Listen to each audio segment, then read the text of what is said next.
안녕하세요. 디즈니 허니팟입니다. 오늘은 디즈니 월드의 대표 파크인 매직 킹덤에 대해 알아보겠습니다. 매직 킹덤은 1971년 개장한 월트 디즈니 월드의 첫 번째 파크로 미국 캘리포니아에 있는 디즈니랜드의 업그레이드된 버전으로 만들어졌습니다. 월트 디즈니가 프로젝트 플로리다를 발표한 지 1년 만에 세상을 떠나면서 형인 로이 디즈니가 퇴직도 미루면서 총괄을 맡아 동생 월트 디즈니의 꿈을 실현시켜줍니다. 매직 킹덤의 슬로건이 지구에서 가장 마법 같은 장소인 만큼 방문객에게 꿈과 희망을 심어줍니다. 이렇게 월트 디즈니의 생전 계획과 신념들은 파크 곳곳에서 느낄 수 있습니다. 매직 킹덤은 디즈니 월드에서 가장 인기 있는 파크이며 1년에 약 5일 정도는 너무 많은 인원으로 몇 시간 동안 입장을 잠시 닫기도 합니다. 파크를 입장하면 월트 디즈니의 어렸을 적 살던 동네를 재현해 놓은 메인 스트릿 USA가 있습니다. 여기는 상점들과 트레인 스테이션, 미키를 직접 만날 수 있는 타운스퀘어 시애터가 있습니다. 몇 년 전까지만 해도 타운스퀘어 미키는 말도 했었는데 어느 순간부터 몸짓 손짓을 하면 옆에 캐스트 멤버가 통역을 해줍니다. 이 미키는 매직 킹덤의 메인 스트릿에 있는 만큼 디즈니 월드 전체에서 오리지널 미키이며 언제 다시 말하기 시작할지 모르니 방문하신다면 꼭 만나보시길 추천드립니다. 메인 스트릿을 따라가면 대망의 신데렐라 성이 나오고 성을 중심으로 바퀴 모양으로 다른 랜드들이 둘러싸고 있습니다.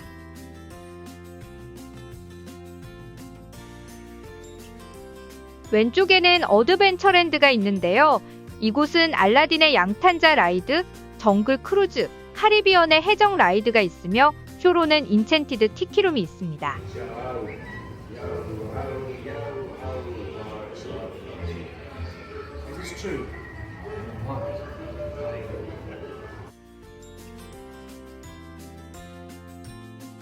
어드벤처랜드를 지나 더 안쪽으로 들어가시면 프론티어랜드가 나오는데요. 여기에는 가장 최근에 레노베이션을 마친 티아나의 바유 어드벤처가 있는 곳입니다. 현재로서는 가장 핫한 라이드이기도 합니다. 티아나의 바유 어드벤처를 탈 수 있는 방법은 2024년 8월 기준으로는 두 가지가 있는데요. 첫 번째는 라이닝 레인 멀티패스를 추가 구매해서 타는 거와 두 번째는 아침 7시 또는 낮 1시에 디즈니 앱으로 온라인 줄인 버추얼 큐로 예약하는 것입니다. 만약 버추얼 큐 예약을 성공하셨다면 주어진 시간 사이에 라이드로 가셔서 진짜 줄을 서시면 됩니다. 하지만 버추얼 큐 갖는 것에 실패하셨다면 라이닝 레인 멀티패스를 구입하셔야지만 타실 수 있습니다. 여기서 버추얼 큐는 무료로 줄을 설 수 있는 기회가 주어지는 것이지 라이닝 레인처럼 적은 줄을 선다는 뜻은 아닙니다.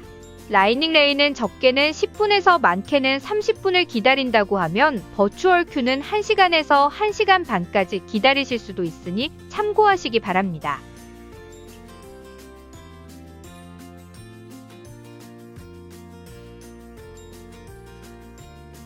프론티어랜드에는 빅선더 마운틴 코스터도 있는데요. 매직 킹덤의 4대 롤러코스터 중 하나이니 조금이라도 스릴 있는 라이드를 찾으시는 분들은 꼭 타시길 바랍니다.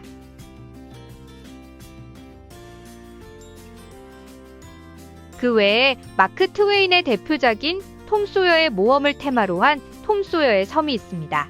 뗏목을 타고 섬으로 가시면 톰 소여가 놀던 공간처럼 꾸며져 있는데요. 여기는 오후에 닫으니 방문하실 분들은 꼭 시간을 확인하고 가시길 바랍니다. 얼마 전 발표로는 여기에 카스랜드가 들어온다고 하니 더욱 기대가 커집니다. 다음 랜드는 리버티 스퀘어인데요. 여기는 할로윈 시즌에는 인기가 더 높아지는 헌티드 맨션이 있습니다.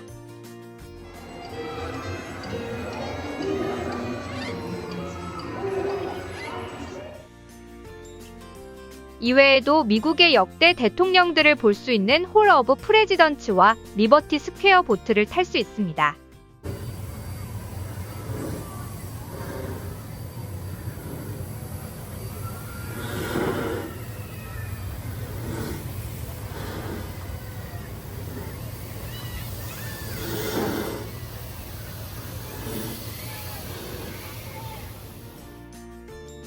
바로 옆 랜드는 판타지랜드인데요. 매직 킹덤을 생각했을 때 떠오르는 많은 어트랙션이 여기에 있습니다. 디즈니는 아무래도 스토리텔링에 무게를 두는 라이드들이 대부분이라 디즈니 영화를 안 보셨거나 모르시는 분들에게는 조금은 시시하게 느껴질 수 있는 스릴이 전혀 없는 라이드들이 꽤 있습니다. 그 대신 그 영화들을 보고 오시면 재미와 감동이 2배가 됩니다. 판타지랜드에는 신데렐라의 왕자님의 회전목마가 있고 피터팬스 플라잇, 이처 스몰월드, 덤보 라이드, 반스토머, 위니 더프 라이드, 7 난쟁이 라이드, 그리고 인어공주 라이드가 있습니다.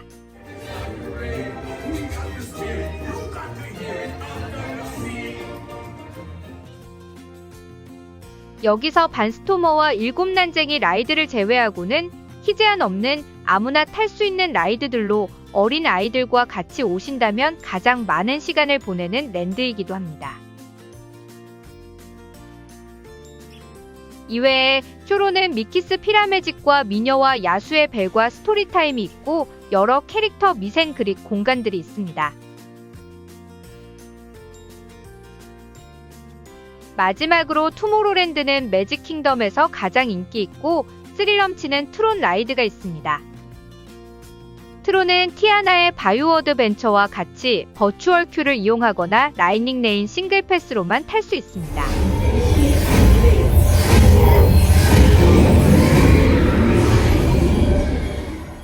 그 외에도 직접 운전을 할 수 있는 투모로랜드 스피드웨이, 실내 롤러코스터인 스페이스 마운틴, 스페이스 오비터, 레이저 건을 쏘면서 점수를 내는 토이스토리의 버즈 라이시어의 스페이스 레인저 스핀이 있습니다.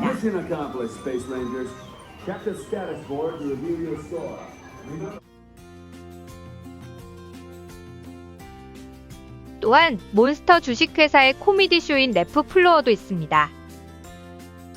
20세기 미국의 시대 변화를 볼 수 있는 캐러설 어브 프로그레스도 한 번쯤 볼만하고 피플무버는 매직 킹덤을 한눈에 볼 수 있는 라이드이자 상대적으로 웨이트가 적은 라이드라 강력히 추천드립니다.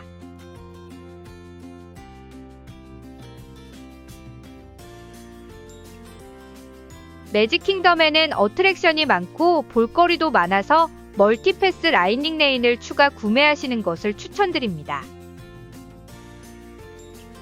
라이닝 레인은 추가 비용을 내고 미리 라이드를 예약하고 예약된 시간에 입장하면 많은 기다림 없이 라이드를 탈 수 있는 돈 내고 받는 혜택입니다. 라이닝 레인도 2가지 종류가 있는데요. 라이닝 레인 멀티패스는 3가지 라이드를 한 번에 예약을 할 수 있고 하나를 쓰신 후 그 다음 원하시는 라이드를 예약할 수 있습니다. 라이드들은 등급을 매겨놨는데요. 첫 번째 고르실 때는 1티어 라이드에서 하나 고르고 2티어에서 2개를 고르실 수 있습니다. 매직 킹덤의 1티어 라이드는 빅선더 마운틴, 정글 크루즈, 피터 팬스 플라이트, 스페이스 마운틴 그리고 티아나의 바유 어드벤처가 있습니다.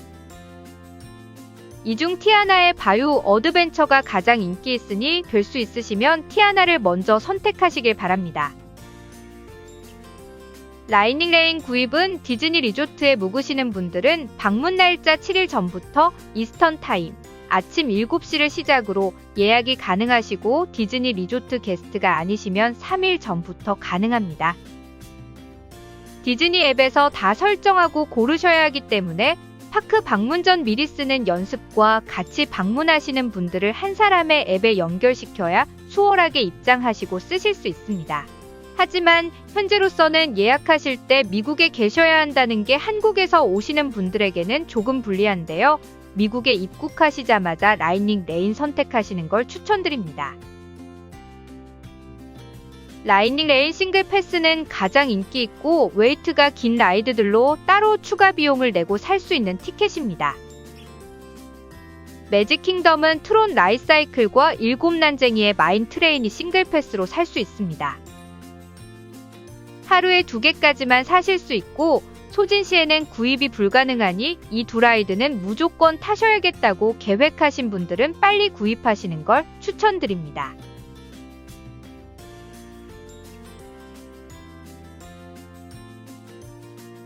이 넓은 랜드들을 이동할 때는 물론 걸으실 수도 있지만 월트 디즈니 레일로드를 이용하시는 것을 추천드립니다.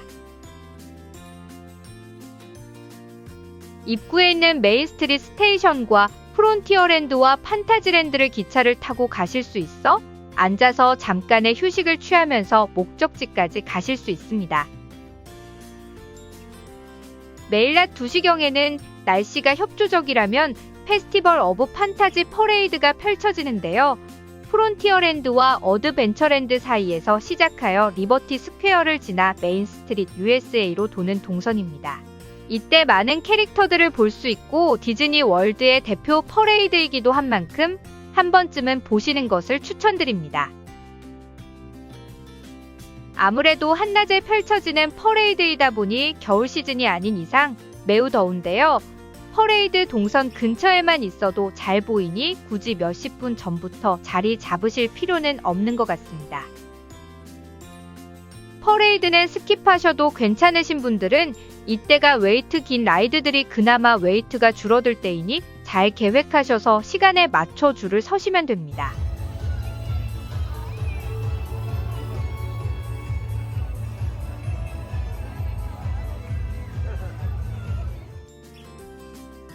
저녁에는 대망의 해플리 에버 애프터 불꽃놀이 쇼가 펼쳐지는데요.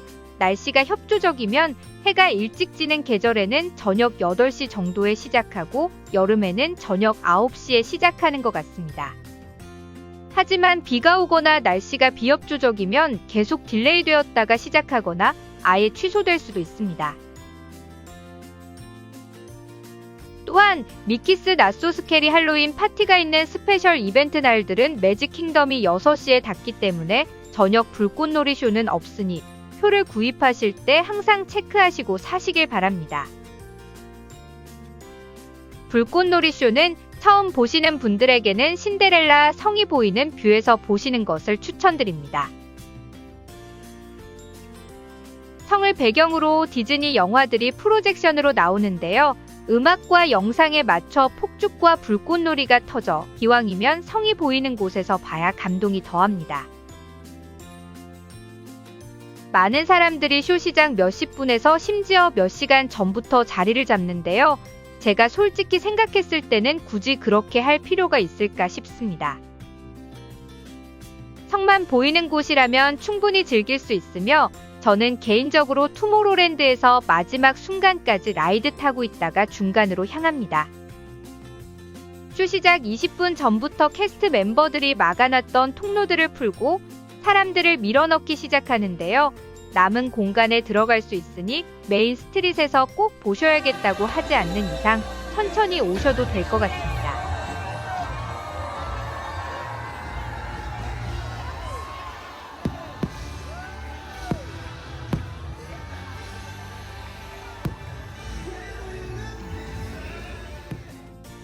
벌써 한번 보셨거나 어린아이가 폭죽 소리를 싫어하여 스킵하실 분들은 이때가 바로 웨이트가 가장 적을 때이니 가장 타고 싶으셨던 라이드로 직행하시면 됩니다.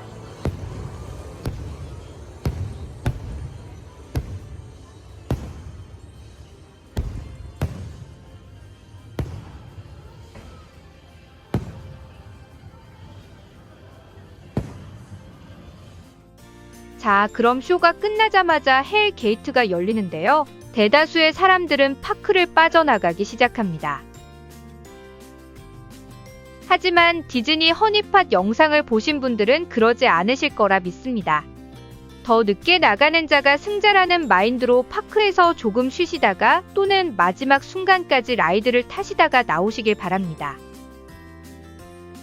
라이드는 파크가 폐장하는 시간까지 줄을 서시면 입장이 가능하니 만약 저녁 10시까지 여는 날에는 줄을 9시 59분에 서시면 타실 수 있으니 이때도 지금까지 못 타신 라이드에 도전하시기 좋은 시간입니다.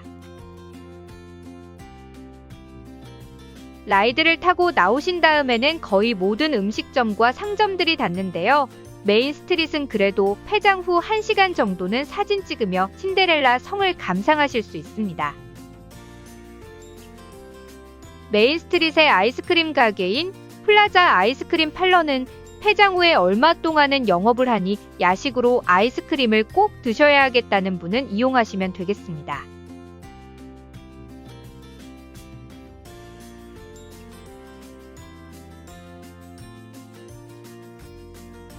매직킹덤에서의 하루가 마무리되었는데요. 디즈니 리조트에서 묵으시는 분들은 버스나 보트를 이용하여 호텔로 귀가하시면 되고, 다른 호텔에 계신 분들은 라이드 쉐어나 차로 이동하시면 됩니다. 그럼 즐거운 디즈니 여행 플래닝 하시고 궁금한 점 있으시면 댓글이나 디즈니언 이팟 인스타그램으로 물어봐 주세요.